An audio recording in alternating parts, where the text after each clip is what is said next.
नमस्कार, बहुत स्वागत है आपका स्वदेश न्यूज में। मैं हूं आपके साथ अंशुल शर्मा। आप देख रहे हैं चार बड़ी खबरें। चलिए रुक कर लेते हैं, चार बड़ी खबरें कौन सी होंगी। पहली बड़ी खबर मिलेंगे जहां पर दिल्ली में बीजेपी एक संगठनात्मक बैठक करने जा रही है। यूपी चुनाव को लेकर दिल्ली में ये बैठक होगी।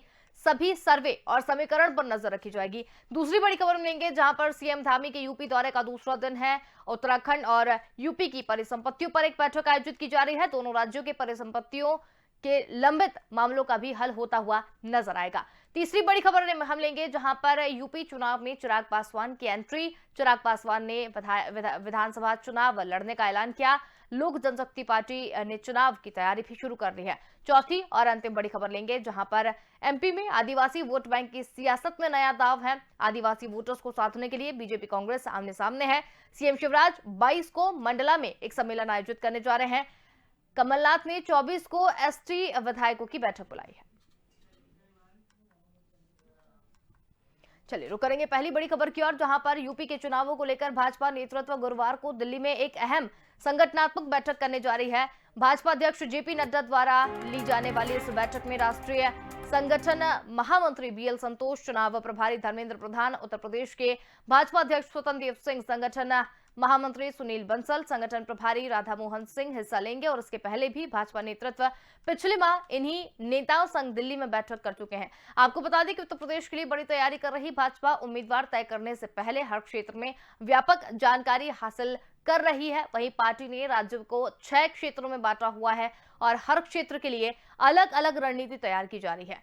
पार्टी के चुनाव प्रभारियों की मीटिंग में ये सब प्रभारी पास एक क्षेत्र की जिम्मेदारी है और वहां पर पूरी रणनीति संभाल रहा है। भाजपा नेतृत्व अपनी संगठनात्मक तैयारियों के साथ विभिन्न एजेंसियों के आ रहे सर्वेक्षणों पर नजर रखे हुए हैं और इस सर्वेक्षण को क्षेत्रवार तैयार किया जा रहा है, जो कि काफी महत्वपूर्ण है। हालांकि अभी तक सभी सर्वेक्षण में भाजपा बढ़त पर है, लेकिन पार्टी कहीं कोई कमी नहीं छोड़ना चाहती है। बड़ी खबर आपको बता रहे हैं, दिल्ली में बीजेपी की बैठक। यूपी चुनाव के लिए बड़ी तैयारी में जुटी हुई है बीजेपी। लगातार बड़ी खबर आपको बता रहे हैं। इस वक्त की बड़ी खबर आपको बता रहे हैं।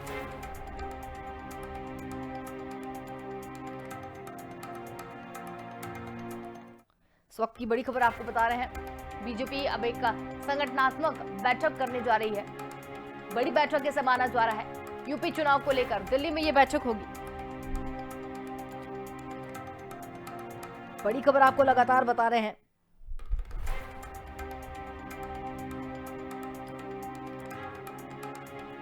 इस वक्त की बड़ी खबर आपको बता रहे हैं।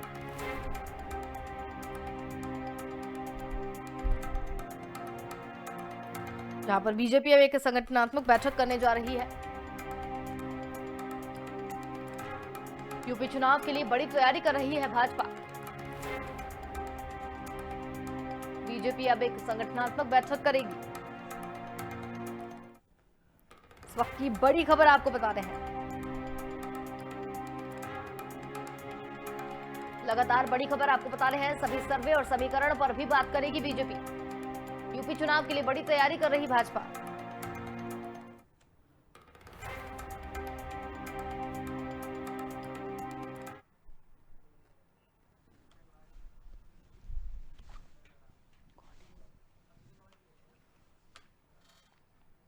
चलिए रुक करेंगे अगली खबर की ओर, जहां पर उत्तराखंड के मुख्यमंत्री पुष्कर सिंह धामी के यूपी दौरे का आज दूसरा दिन है। आज सीएम धामी यूपी के सीएम योगी आदित्यनाथ से मुलाकात करेंगे और उत्तराखंड और यूपी की परिसंपत्तियों पर आयोजित बैठक में शामिल होंगे। आपको बता दें कि उत्तराखंड और उत्तर प्रदेश के बीच पिछले 21 सालों से परिसंपत्ति विवाद लटका हुआ है। तकरीबन 20,000 करोड़ की परिसंपत्ति उत्तर प्रदेश के अधीन है और इसको लेकर दोनों प्रदेशों के बीच मुख्यमंत्री स्तर की वार्ता होने वाली है। बताया जा रहा है कि उत्तराखंड के हरिद्वार में करीब 5,500 हेक्टेयर जमीन पर फैसला होना है, जो कि अभी यूपी के कब्जे में है, जिसमें लगभग 600 हेक्टेयर जमीन कुंभ की है। राज्य सरकार कुंभ क्षेत्र की पूरी जमीन को लेने के पक्ष में है। वहीं राज्य ने यह भी कहा कि यूपी इसमें से जितनी जमीन चाहता है वो ले सकता है और बाकी की जमीन वो उत्तराखंड को सौंप दे। इसके अलावा अभी तक परिवहन विभाग की करीब 500 करोड़ की संपत्ति बंटवारे का विवाद अभी सुलझा नहीं है और इस तरह लखनऊ में भी करोड़ों की संपत्ति का बंटवारा अभी तक नहीं हुआ है।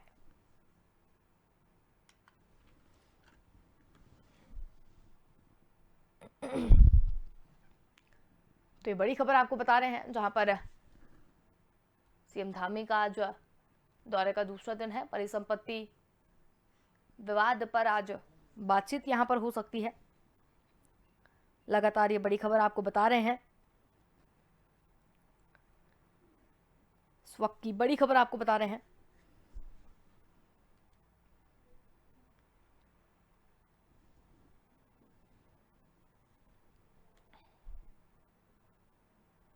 इस वक्त की बड़ी खबर आपको बता रहे हैं।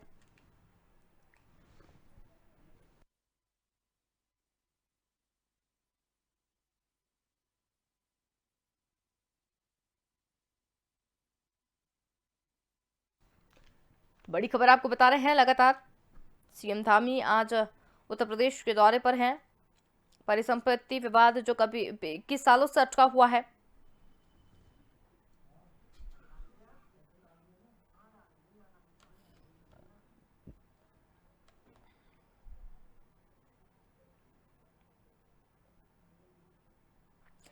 तो ये बड़ी खबर आपको लगातार बता रहे हैं, जहां पर सीएम धामी उत्तर प्रदेश के दौरे पर हैं। परिसंपत्ति विवाद पर आज बातचीत हो सकती है। मुख्यमंत्री स्तर पर यह बातचीत हो रही है। आपको बता दें कि काफी हिस्सा उत्तराखंड का उत्तर प्रदेश के अधीन है, जो तकरीबन 20 साल से अटका हुआ है। इसी पर आज बातचीत यहां पर हो सकती है। हरिद्वार की कुछ हेक्टेयर जमीन जो है वो भी उत्तर प्रदेश के अधीन है, कुछ जमीन कुंभ के अधीन है, और लखनऊ में भी करोड़ों की जो संपत्तियां हैं उस पर बातचीत हो सकती है, जो कि वो भी उत्तर प्रदेश के अधीन है।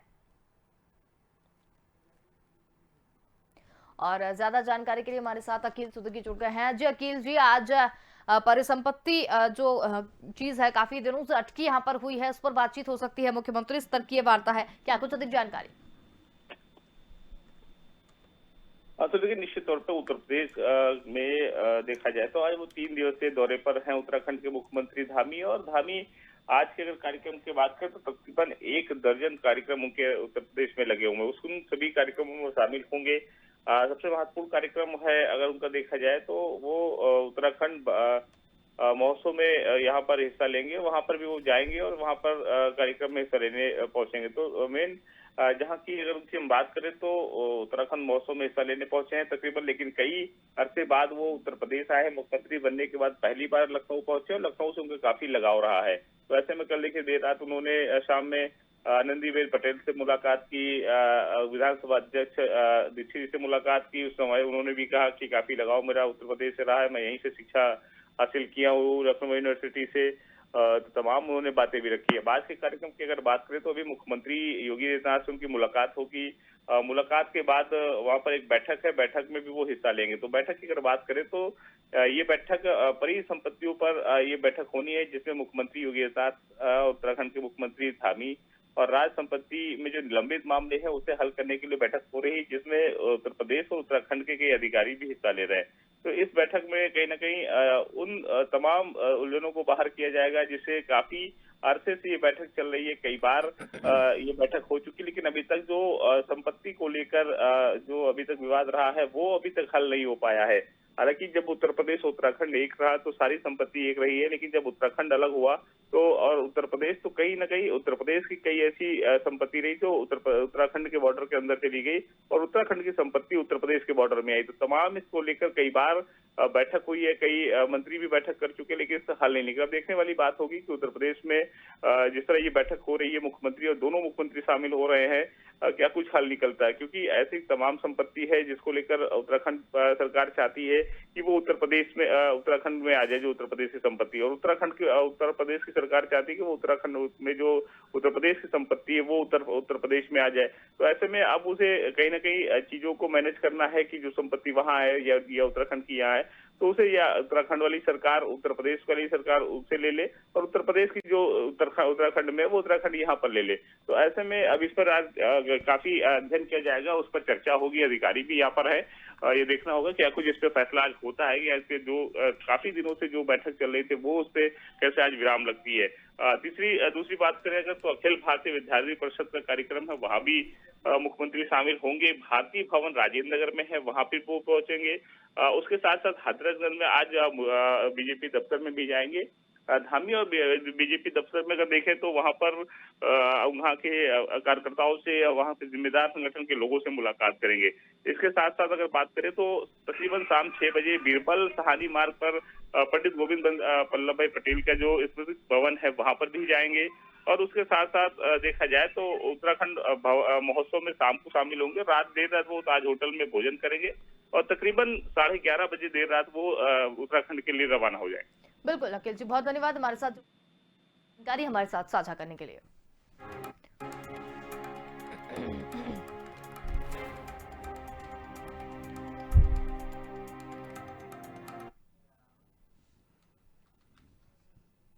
चलिए रुक करेंगे एक और बड़ी खबर की ओर, जहां पर उत्तर प्रदेश में अगले साल होने वाले विधानसभा चुनाव को लेकर सभी राजनीतिक पार्टियां एक्शन मोड में हैं। चुनाव को लेकर अब प्रदेश में चिराग पासवान की पार्टी लोक जनशक्ति पार्टी ने एंट्री ले ली है और चुनाव के लिए तैयारियां भी शुरू कर दी हैं। आपको बता दें कि लोक जनशक्ति पार्टी ने यूपी में विधानसभा चुनाव लड़ने का ऐलान किया है और लोक जनशक्ति पार्टी के अध्यक्ष चिराग पासवान ने प्रेस कॉन्फ्रेंस कर विधानसभा चुनाव को लेकर पार्टी की तैयारियों के बारे में बताया। वहीं केंद्र की मोदी सरकार और प्रदेश की योगी सरकार पर भी निशाना साधा। लोक जनशक्ति पार्टी के अध्यक्ष चिराग पासवान ने यूपी चुनाव में अपने पार्टी के किसी अन्य पार्टी के गठबंधन पर सवाल पर कहा कि लोक जनशक्ति पार्टी का विजन डॉक्यूमेंट पर काम करना और उस पर चल रहा है। गठबंधन के पिछले कई चुनाव में उनकी पार्टी अपने प्रत्याशी मैदान में नहीं उतार पाई थी, लेकिन इस बार पंजाब और उत्तर प्रदेश में लोक जनशक्ति पार्टी अपने प्रत्याशियों को मैदान में उतारेगी। तो यूपी चुनाव में चिराग पासवान की एंट्री हो गई है। चिराग की लोक जनशक्ति पार्टी ने चुनाव की तैयारियां भी शुरू कर दी है। चुनाव को लेकर एक्शन मोड में राजनीतिक पार्टियां देखने को मिल रही हैं। तो बता दें कि आने वाले चुनाव को लेकर उत्तर प्रदेश में काफी उथल पुथल मची हुई है। सभी पार्टियां अपनी जान लगाती हुई दिखाई दे रही हैं। इसके साथ ही यूपी चुनाव चिराग पासवान की एंट्री भी देखने को मिल रही है। चिराग की लोक जनशक्ति पार्टी अब उत्तर प्रदेश में भी चुनाव लड़ेगी। इस वक्त की बड़ी खबर आपको बता रहे हैं, चिराग पासवान ने विधानसभा चुनाव लड़ने का ऐलान भी कर दिया है। और ज्यादा जानकारी के लिए हमारे साथ पॉलिटिकल एडिटर अखिलेश जी जुड़ गए हैं। जी अखिलेश जी, यूपी में चुनाव में अगर देखा जाए तो चिराग पासवान की भी अब एंट्री हो गई है। अब यूपी चुनाव में उनकी जो पार्टी लोक जनशक्ति पार्टी है वो भी चुनाव लड़ती हुई नजर आएगी, क्या कुछ अधिक जानकारी? देखिए, उत्तर प्रदेश चुनाव में जो है बिहार से सटे हुए इलाके में बिहार के राजनीतिक दलों का काफी प्रभाव है, क्योंकि बोली भाषा रहन सहन सब लगभग एक ही है। ऐसी स्थिति तो तकनीकी कारणों से हमारा संपर्क टूट गया, हमसे संपर्क साधने की कोशिश यहाँ पर कर रहे हैं। बड़ी खबर आपको बता रहे हैं, यूपी चुनाव में चिराग पासवान की एंट्री हो गई है। चुनाव को लेकर एक्शन मोड में सभी पार्टियां दिखाई दे रही हैं। अब चिराग पासवान की भी एंट्री हो गई है।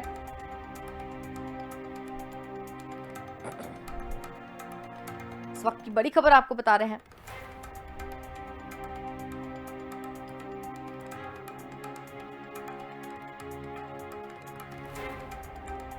इस वक्त की बड़ी खबर आपको बता रहे हैं, चिराग पासवान की पार्टी लोक जनशक्ति पार्टी भी अब उत्तर प्रदेश में चुनाव लड़ेगी और अपने प्रत्याशी मैदान में उतारेगी।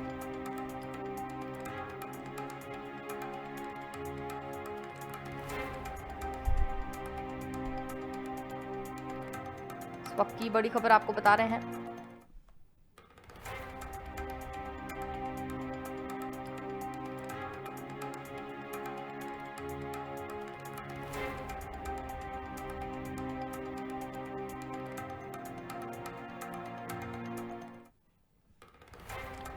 लगातार ये बड़ी खबर आपको बता रहे हैं, चिराग पासवान की एंट्री भी यूपी में हो गई है। चिराग पासवान ने विधानसभा चुनाव लड़ने का ऐलान किया है। इस वक्त की बड़ी खबर आपको बता रहे हैं।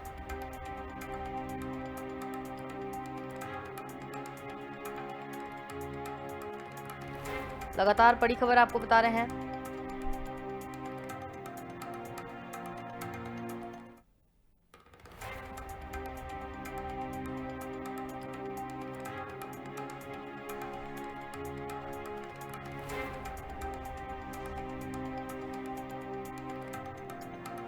बड़ी खबर आपको बता रहे हैं, यूपी चुनाव में चिराग पासवान की एंट्री हो गई है। चिराग पासवान ने विधानसभा चुनाव लड़ने का ऐलान भी कर दिया है।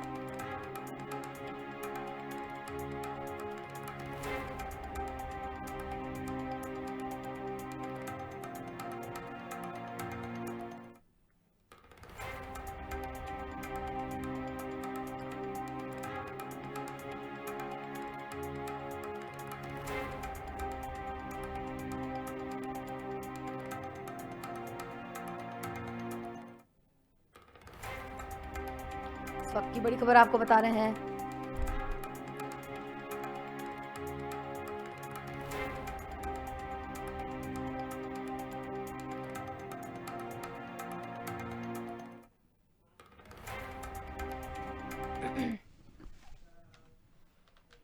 चलिए बढ़ेंगे अगली खबर की ओर, जहां पर मध्य प्रदेश में आदिवासी वोटर्स को साधने के लिए बीजेपी कांग्रेस आमने सामने आ गए हैं। जनजातीय गौरव दिवस का समापन समारोह 22 नवंबर को मंडला में आयोजित किया जा रहा है। मुख्यमंत्री शिवराज सिंह चौहान यहां विभिन्न योजनाओं से आदिवासी हितग्राहियों को लाभान्वित करेंगे। और इतना ही नहीं, शिवराज ने ऐलान कर दिया है आदिवासी क्रांतिकारी टांटिया भील के बलिदान दिवस पर 4 दिसंबर को पाताल पानी में एक बड़ा आयोजन किया जाएगा। पाताल पानी टांटिया भील की कर्मस्थली है, यहाँ हर साल कार्यक्रम आयोजित किए जाते हैं। इधर कमलनाथ 24 नवंबर को आदिवासी विधायकों और नवासी ट्राइबल ब्लॉक के पदाधिकारियों की बैठक भोपाल में करने जा रहे हैं। उपचुनाव से पहले कमलनाथ ने आदिवासी अधिकार यात्रा मालवांचल में निकाली थी, जबकि बीजेपी ने 18 सितंबर को जबलपुर में सम्मेलन किया था। और खास बात यह है कि दोनों ही दल ने आदिवासियों को साधने की कवायद इसलिए भी तेज कर दी है क्योंकि मध्य प्रदेश में जल्द ही पंचायत चुनाव होने वाले हैं और इसकी अधिसूचना इस माह लागू होने की संभावना है। और ज्यादा जानकारी के लिए हमारे साथ संवाददाता विवेक राणा जुड़ गए हैं। जी विवेक, एमपी में ट्राइबल पॉलिटिकल चीज जो है वो देखने को मिल रही है। ट्राइबल पॉलिटिक्स पर दोनों ही पार्टियों की नजर जो है वो देखने को मिल रही है, क्या कुछ अधिक जानकारी?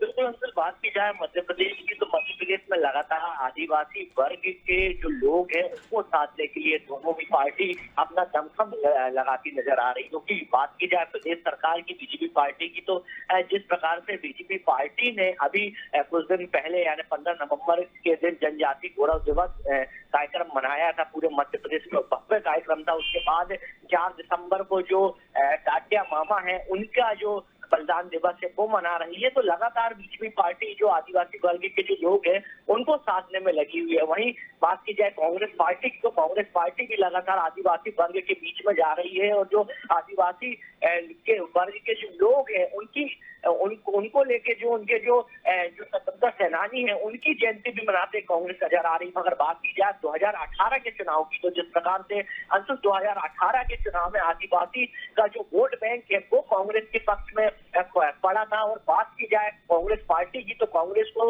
एक बार सत्ता में लाने में जो बड़ा जो हाथ 2018 के विधानसभा चुनाव में देखने को मिला था वो आदिवासी वर्ग का वोट बैंक ही था जो एक बार कांग्रेस को सत्ता में वापस लाया था। तो 2023 की बात की जाए तो 2023 के विधानसभा चुनाव में भी दोनों ही पार्टी आदिवासी वोटरों को साधने में लगी हुई है। क्योंकि बात की जाए मध्य प्रदेश की तो मध्य प्रदेश में करीब 2 करोड़ आदिवासी वोटर हैं और बात की जाए भील भिलाला वर्ग की तो 60 लाख भील भिलाला वर्ग है मध्य प्रदेश में। और आरक्षित सीटों की बात की जाए तो 47 विधानसभा सीट जो आरक्षित हैं वो मध्य प्रदेश में है। तो बात की जाए कांग्रेस पार्टी की तो कांग्रेस को 2018 में आदिवासी सीट है उसमें बढ़त देखने को मिली थी। तो बीजेपी पार्टी किसी प्रकार की कोर कसर नहीं छोड़ना चाहती, जिसके चलते दोनों ही पार्टी आदिवासी वर्ग को साधने में लगी हुई है। जी बिल्कुल विवेक, तो जिस तरीके से दोनों ही पार्टियां जो हैं कोई भी कोर कसर छोड़ती हुई नहीं दिखाई दे रही हैं। अभी 19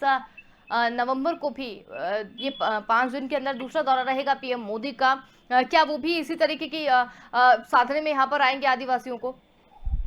बिल्कुल, बात की जाए प्रधानमंत्री नरेंद्र मोदी की तो नरेंद्र मोदी का दूसरी बार मध्य प्रदेश का दौरा रहेगा। यानी खजुराहो की बात की जाए, खजुराहो में 19 तारीख को जो है यहाँ पहुंचेंगे प्रधानमंत्री नरेंद्र मोदी। मगर बात की जाए प्रधानमंत्री के प्रोग्राम की तो खजुराहो में जरूर उनका कार्यक्रम है, मगर 5 मिनट ही दे पाएंगे वो खजुराहो में, उसके बाद झांसी निकल जाएंगे। मगर बात की जाए प्रधानमंत्री नरेंद्र मोदी की तो जिस प्रकार से प्रधानमंत्री नरेंद्र मोदी का 15 नवंबर को मध्य प्रदेश में मेगा शो था, तो मेगा शो से साफ हो गया है कि प्रधानमंत्री यानी केंद्र सरकार भी आदिवासी वर्ग के लिए लगातार तमाम जो योजना है जो कई योजनाओं का प्रधानमंत्री ने शुभारंभ किया और जो केंद्र सरकार है तमाम योजना चला रही आदिवासी वर्ग को साधने में अभी से जुट गई है। मगर कांग्रेस की बात की जाए तो कांग्रेस भी कहीं पीछे नहीं है अंशुल, लगातार कांग्रेस पार्टी भी आदिवासी क्षेत्र में गांधीवादी यात्रा निकाल के जन अभियान निकाल के प्रदेश सरकार की तमाम जो खामियां हैं, जो तमाम ऐसी योजना है जिनका लाभ आदिवासी वर्ग को नहीं मिल पा रहा है, वो सभी योजनाओं की जानकारी कांग्रेस पार्टी आदिवासी बहुल्य क्षेत्र में देती नजर आ रही है। जी चलिए, बहुत धन्यवाद विवेक, हमारे साथ में जुड़ने के लिए और तमाम जानकारी हमारे साथ साझा करने के लिए। तो एमपी में ट्राइबल पॉलिटिक्स शुरू हो गई है। सीएम शिवराज 22 को मंडला का भी दौरा करेंगे। आदिवासी वोटर्स को साधने के लिए बीजेपी कांग्रेस अब आमने सामने आ गई है। आदिवासी वोट बैंक की सियासत का नया दाव यहां पर देखने को मिल रहा है। आपको बता दें कि कमलनाथ ने भी 24 तारीख को एक बैठक बुलाई है जिसमें सभी आदिवासी नेता शामिल होंगे। आने वाले चुनाव में अब वोट बैंक के रूप में आदिवासियों को देखा जा रहा है और उन्हीं को साधने के लिए दोनों ही पार्टी अब आमने सामने आ गई हैं। आदिवासी वोट बैंक की सियासत का नया दाव मध्य प्रदेश में अब देखने को मिल रहा है, जहां भी हाल ही में 15 नवंबर को आदिवासी गौरव दिवस के रूप में बीजेपी ने इसे मनाया था और अब कमलनाथ भी इसे साधने में जुट गए हैं। और फिलहाल के लिए इस बुलेटिन में उतना ही। देखते रहिए स्वदेश न्यूज, क्योंकि सबसे पहले देश।